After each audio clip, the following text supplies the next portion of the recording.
Come on in.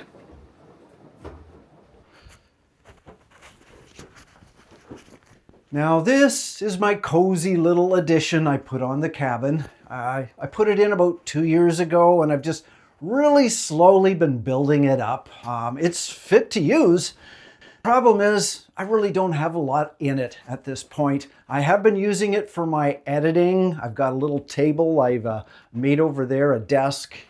I've got a TV monitor, which I can use for monitoring my videos, or, you know, if I want to relax later on, I can watch a movie or listen to music, whatever I want to do. But what I don't have here is something comfortable to sit on and just relax. Of course, I'm thinking of a couch right here. And there's a lot available that would probably fit in this small room, but I'm a little greedy because not only do I want a couch, I want a bed as well. And that's a challenge because this room is less than 10 feet wide and it's less than 8 feet deep.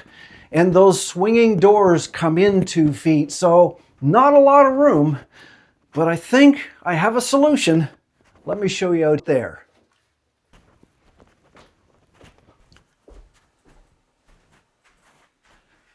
Now, if you've seen my cabin videos in the past, you know this is the kitchen area.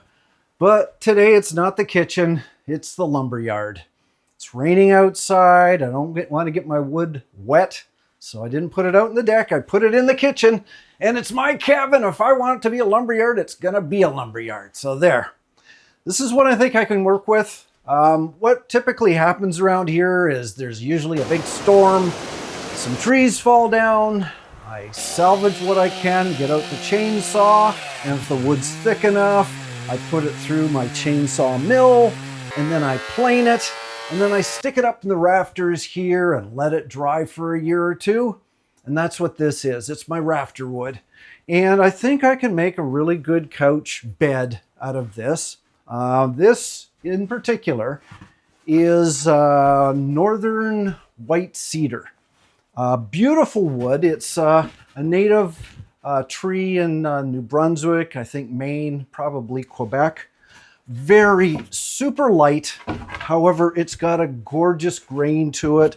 I mean, look at the color and a few knots. However, there are some disadvantages to a wood like this, and that is it's really, really soft. I mean, you can just put your fingernail in it and you'll dent it like forever.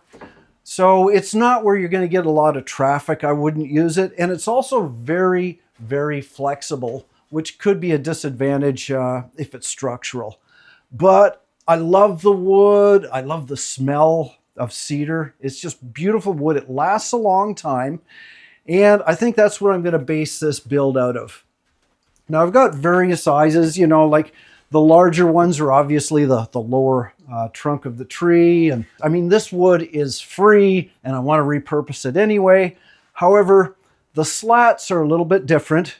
I already cut these in advance because these were, this is strapping wood. I needed, I think, 21. No point in using my cedar for this because you're not going to see it anyway. And it's a little less flexible, which is good. I don't want it to bend too much and break. So that's what I've got for the slats.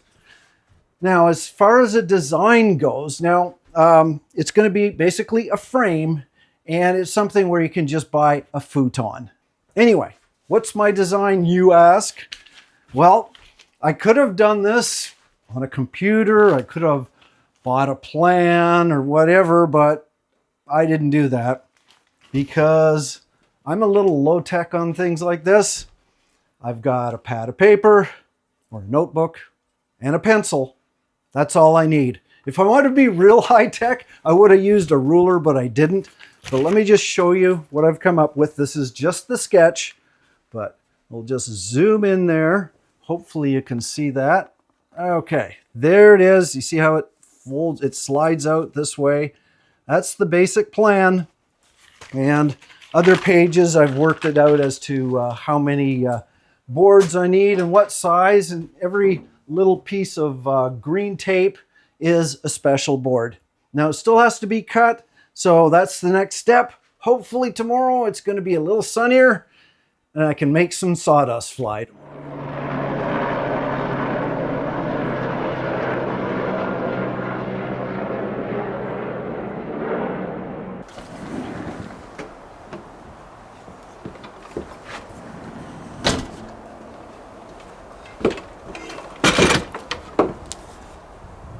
it's not raining.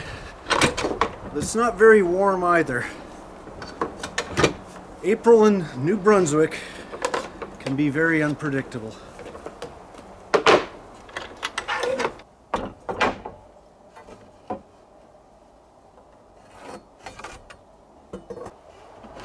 After some careful measuring, I make my first cut.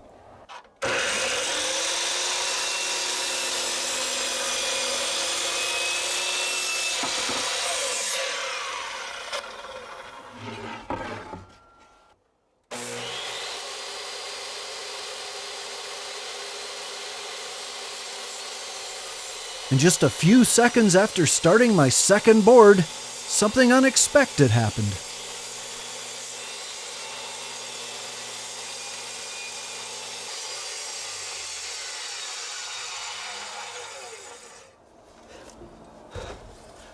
Well, just as I start cutting, it starts snowing.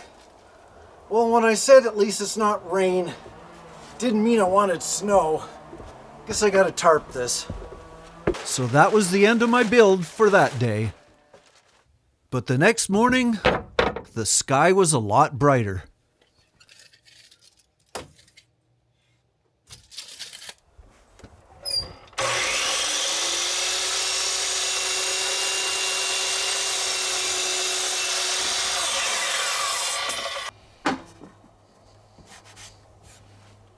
Now that I've cut all the wood, it's time to start fastening it together.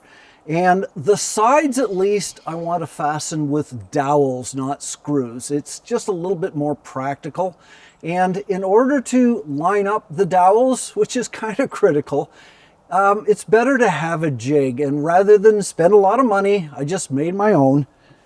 And here's mine. It's just 2 pieces of maple. It has to be hardwood. And I've made them about the same size, the same width, which is 4 inches, as the pieces that I want to cut. And on these, I've made 2 holes. I've made one here, which is for these smaller dowels.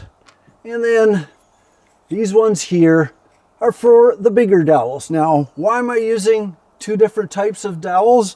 Well, if your wood is thicker or it needs to be stronger, you'd use a larger dowel.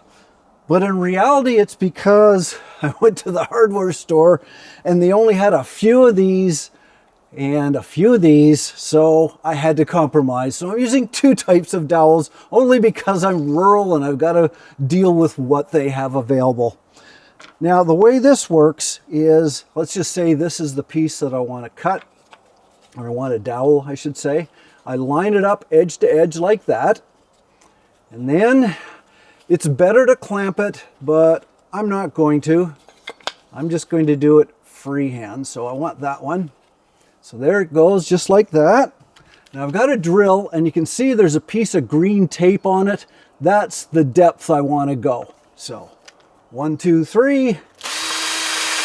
Oh, gonna do it down here. A little easier.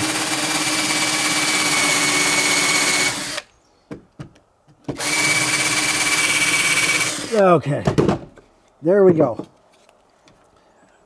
You put the dowels in, and already drilled this one. 1, 2, 3. There it is. It's not perfect, but it's good enough for me. As the weather kept changing, I decided to put the sides together indoors. This was all made with 1x4 inch cedar, which I had marked with green tape for alignment.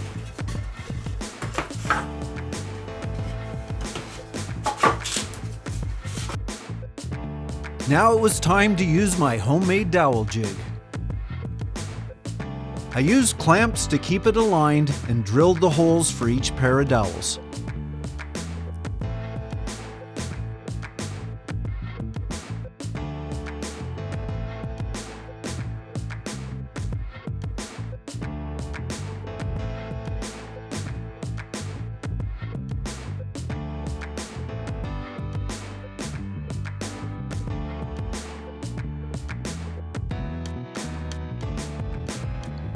Once the holes were in place, I added the dowels and glue.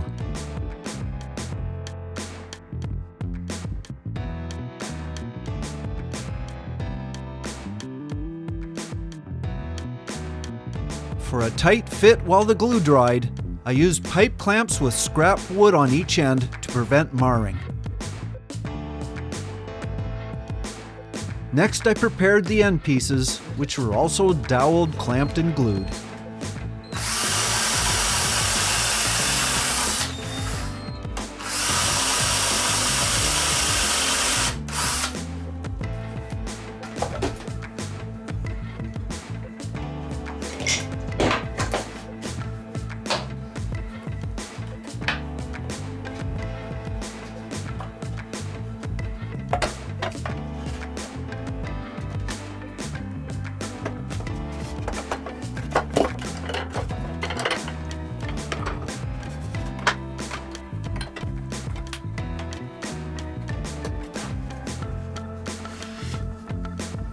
A little light sanding before installing the back supports. I had decided to both screw them and glue them. In hindsight, I wish I hadn't done this, for gluing it permanently prevented me from an easy way to get the back off for a future move or storage. Oh well, live and learn. Now up in the rafters, I also have some pine, which is a little stronger. I think this is better for support under the slats. I think the cedar is just a little too soft.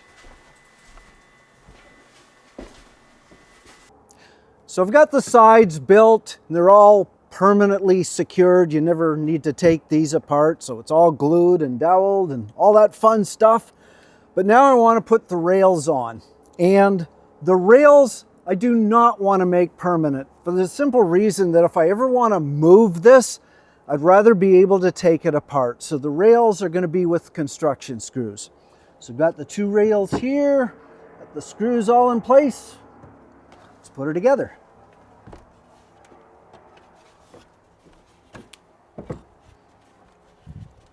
Now it's a little awkward, but I think I can manage.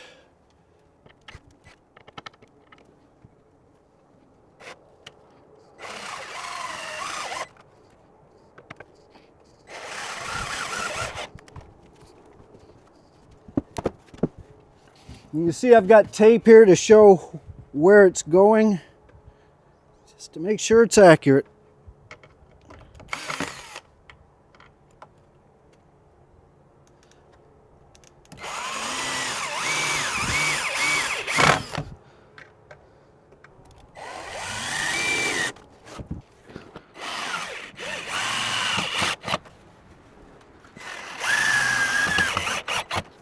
Well, not always, but sometimes at least I learn from my mistakes.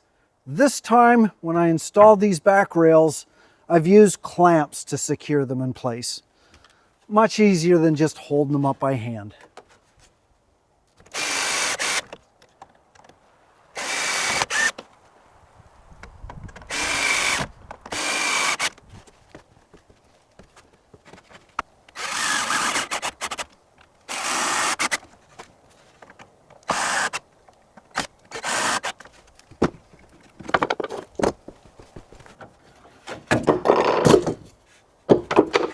Okay.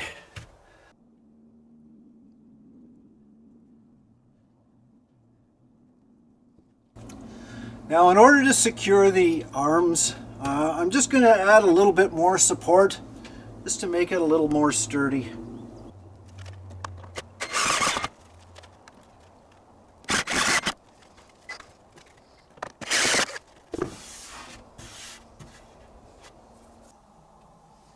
The front board is for the bed part of the couch. It needs a strip of pine to secure the bed slats to.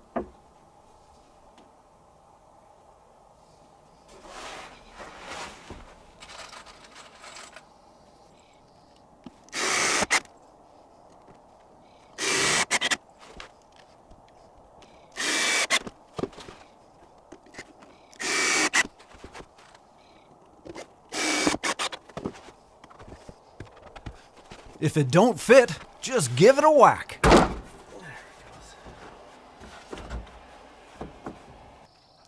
The top of the backrest gets a headboard.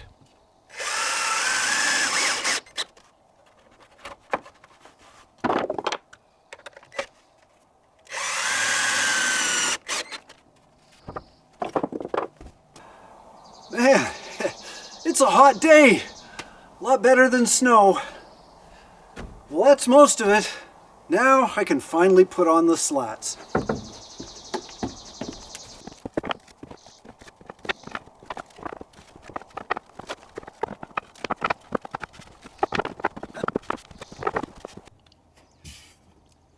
Now, although this looks almost done, it's not, because the next part is the challenging part.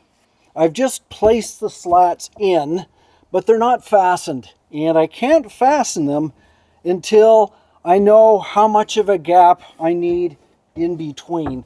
At that end, there's actually a big gap, and I've got to take that and divide it by 20 to figure out how the spacing of each one, because I don't want them to rub together when half of them come out for the bed. The back slats are easy because they're only about, I think, about 4.5 inches gap between them, but I can't fasten them until the bottom slats are in place. So I guess I better figure out what the gap's going to be. But in truth, no math would work, as some of the boards were actually warped. In the end, I just adjusted the gap by sight. Only the even number slats are screwed in place, as these are the couch slats. Although I didn't show it, the back ends of these were secured as well. With the couch slats secured, I went back to the bed section. I bought a pair of small rollers and secured them to blocks of hardwood, one on each end.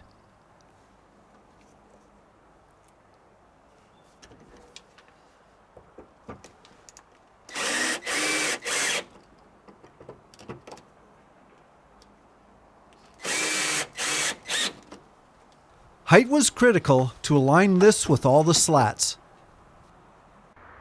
Well, half the slats are secured in place, but the ones that slide out are not yet, because I wanted to experiment just to make sure this was going to work right, and I found a problem, because even though they're going to be attached to that front piece, when you slide them out, they're going to fall back a little like that. And then you try to slide it back in, it hits the back rail. So what I did is I picked up some fender washers and just put them to the underside of the ones that are already secured. And the other thing I did was I just curved the back of this. That way it's not going to catch on that rail. Which can be done with pretty well any kind of sander. So now, got the fender washer right there. So when you slide it in, it doesn't catch, and it doesn't catch there. Slide out, the same. I think I can now attach these slats to the front piece. We're almost done.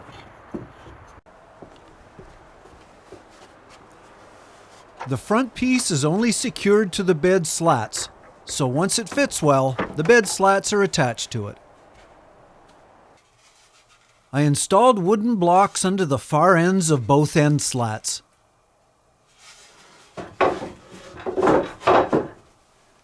This prevents the bed section from sliding out too far.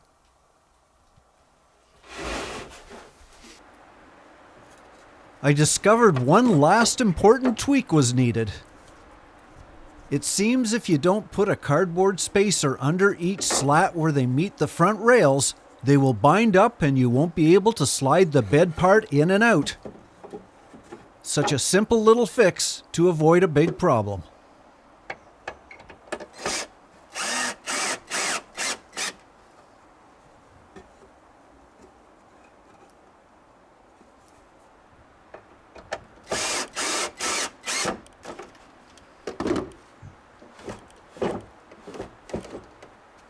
Well, now it's cold again. Must be New Brunswick, right? But I'm pretty well done on the outside. What I haven't done is put the armrests on, but I'm going to dowel them, and I can do that indoors. I don't have to do it out here. Now, unfortunately, to get it inside, I've got to take some of it apart, because there's no way I'm getting this big monster through those sliding doors.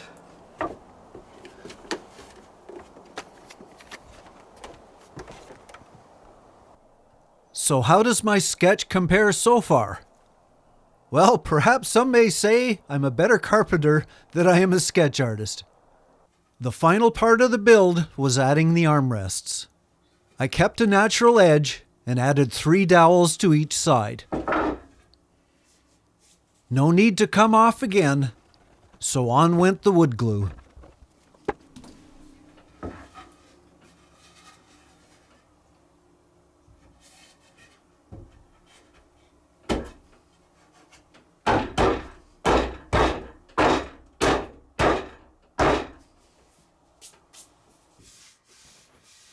Well, there it is. It's finally built. And I got it in my little room, and my little room looks even smaller with this big monster couch in there, but that's okay, as long as it's comfortable. I may varnish it later on, but for now I just want to make sure it's working properly. So the only test I have is just to make sure again that this slides out properly.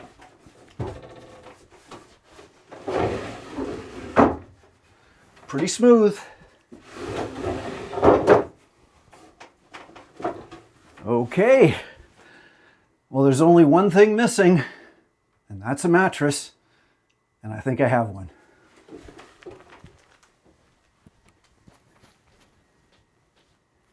I'd purchased one online some time ago, and it seemed pretty compact when it was still wrapped up. A lot of plastic.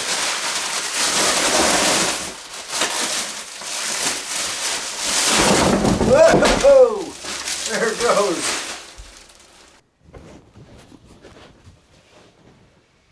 Oh boy. A big monster mattress.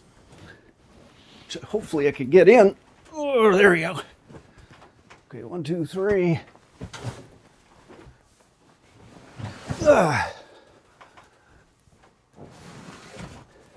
Okay. Tuck that in.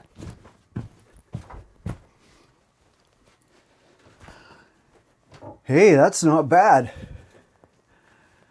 My comfy couch. Long enough, comfortable. To be honest with you, there's one thing I wish I hadn't done.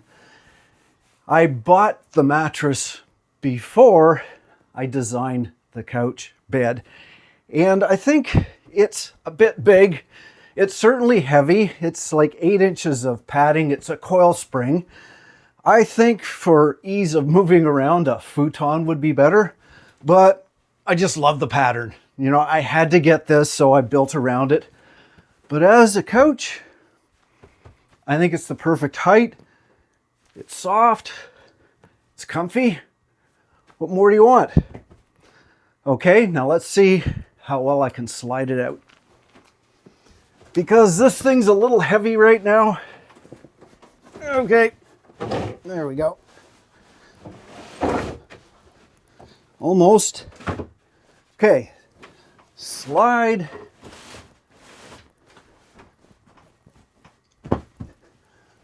Okay, well, maybe it wasn't too bad. It should be good. Should have brought a pillow. Oh yeah.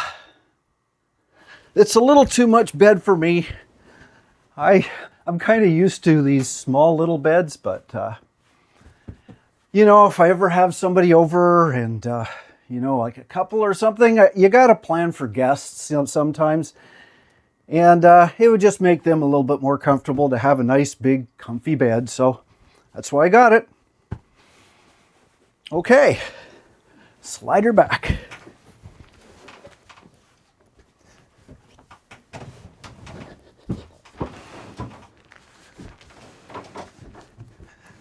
Oh, this is so heavy.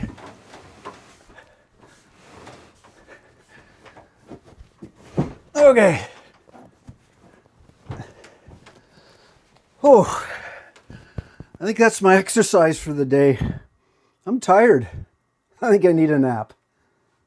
So in summary, I built a basic couch frame using wood from my naturally fallen trees, added a mattress, then designed it to slide out for those times when you need a full-size bed. I think I accomplished what I set out to do. Well, look at this. Got a comfy couch, which is also a bed. Got a TV. I've got a beer, and I've got chips. I'm a couch potato, but not for long. I hope you enjoyed this video. Check out my others as well, especially those ones where I'm out in nature, not sitting on a couch. Cheers. No vision because he's blinded by his own flag. And Banksy, right on. Has led so many nations off of essentially a cliff edge. As ever with a Banksy, the question is, what happens?